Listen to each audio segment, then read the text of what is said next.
Hey, welcome to Coffee and Papers. I'm Charlotte, and if you're here, you probably already know that we dive deep into books that challenge how you see the world. Today, we're exploring something that shocked me when I first read it.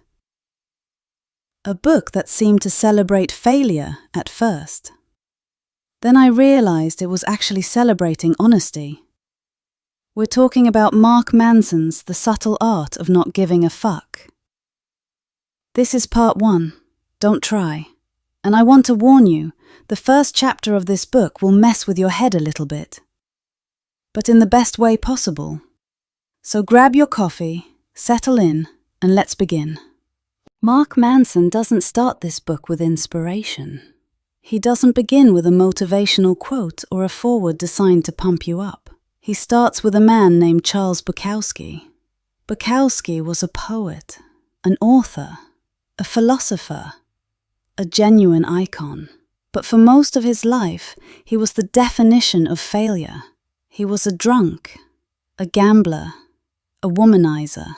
He worked in dead-end jobs just to survive, loading trucks, cleaning sewers, doing whatever paid the bills. His dream was to be a famous writer, but for over 30 years, every single thing he wrote was rejected. Every poem, every story, every submission met with a closed door. With each rejection, he sank deeper. He drank more. He lived more recklessly. By the time he turned 50, he was completely broken. So finally, in what seemed like an act of surrender, he did something radical. He accepted it. He looked at his life and admitted the truth to himself. I am a failure. But here's where it gets interesting. He didn't stop writing. He just stopped trying to be a successful writer. Instead, he wrote what was true.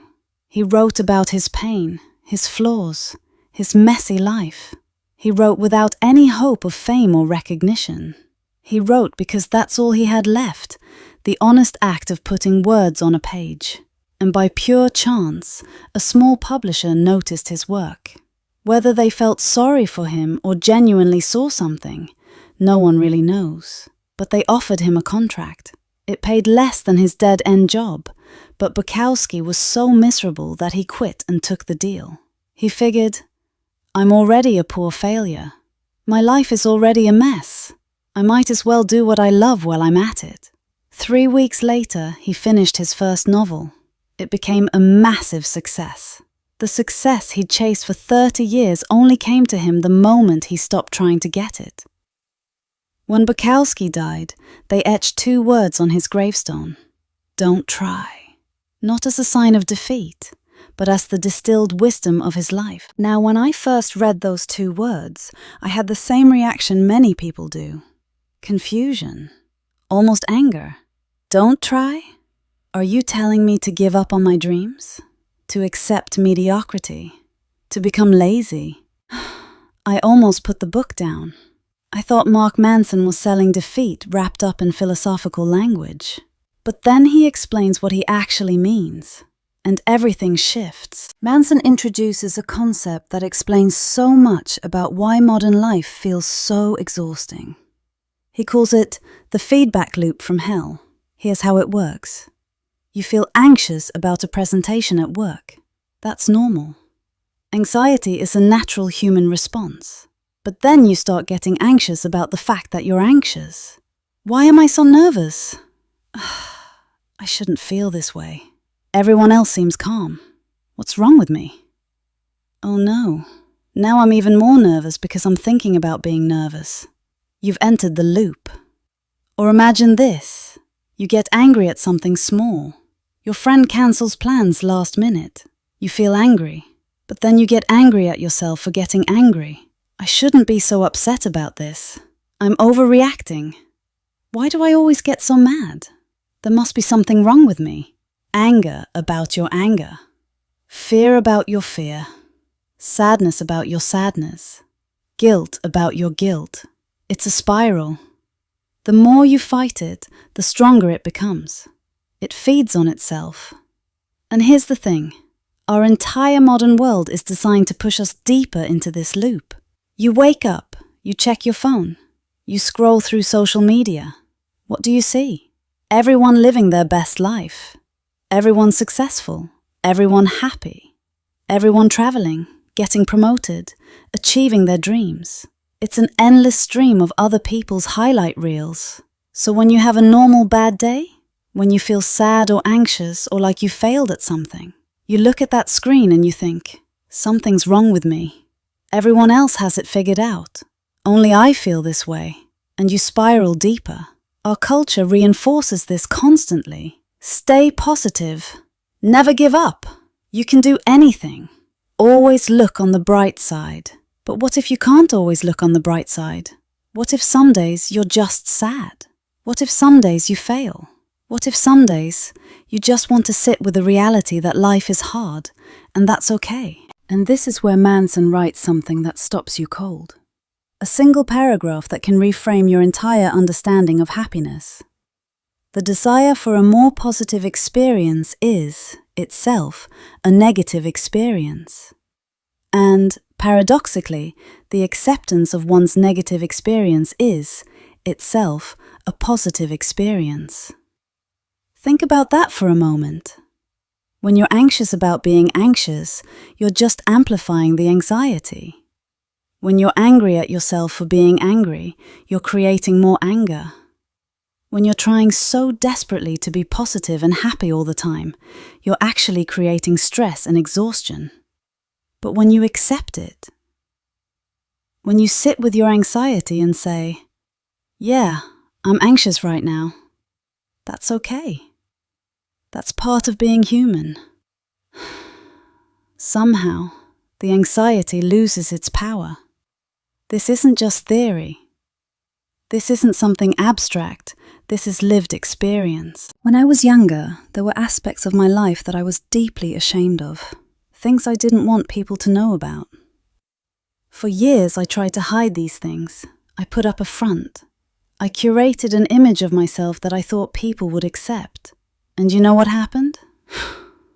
It was exhausting. I was constantly managing the persona. Constantly worried that someone would discover the real me underneath. Constantly in that feedback loop of shame. Shame about feeling shame. It wasn't until much later that I realized something. The people worth having in my life don't need the perfect version of me. They need the real version. The moment I started being honest about who I was, my insecurities, my failures, my weird thoughts, the things I'd been hiding, something shifted.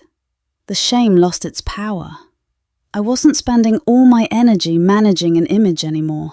I could actually be myself. And paradoxically, that's when people actually started accepting me more. Because authenticity is rare.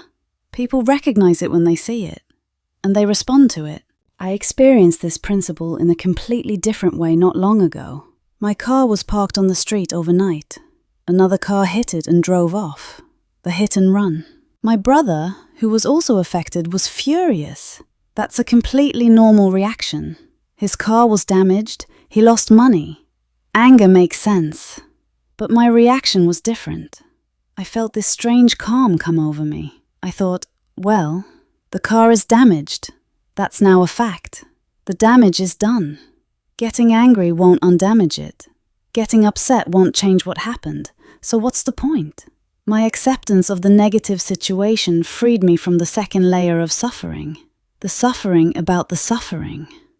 I wasn't spending my energy fighting reality or getting angry at myself for being upset. I was just accepting what happened and moving forward. It was a real-life moment of not giving a fuck about something I couldn't control. And that freedom, that peace, that came from acceptance, not from denial. So what does don't try actually mean? It's not about indifference to everything. It's not about becoming numb or apathetic. It's about being indifferent to what doesn't matter. It's about understanding that life is not about avoiding all problems. It's about choosing which problems are worth solving. Which struggles are worth fighting for. Because here's the truth that Manson drives home in this chapter. Everything worthwhile in life comes with struggle attached. You want a meaningful relationship? That means vulnerability. That means the risk of rejection. That means potential heartbreak. You want to be exceptional at something. That means failure, lots of it. That means trying and failing repeatedly for months or years. You want real confidence? That means accepting your insecurities and moving forward anyway. You want financial security? That means discipline. That means saying no to things you want. That means years of effort that might not pay off. Life doesn't work by avoiding the hard parts. It works by choosing which hard parts matter to you. You cannot have success without failure. You cannot have love without the risk of loss. You cannot have joy without acknowledging that sadness exists. To run from one is to deny yourself the other. And this brings us to the question that Manson leaves us with. It's not, how do I stop suffering? It's not, how do I be happy all the time? It's much simpler and much more important. What pain do you want in your life? What are you willing to struggle for? That question reframes everything, because once you stop giving a fuck about the pain that doesn't matter, the trivial failures, the small rejections, the opinions of people whose opinions shouldn't matter to you, you free up all your energy to care deeply about the struggles that actually do matter. You have limited energy, limited attention, limited time on this earth. The art isn't learning to not care.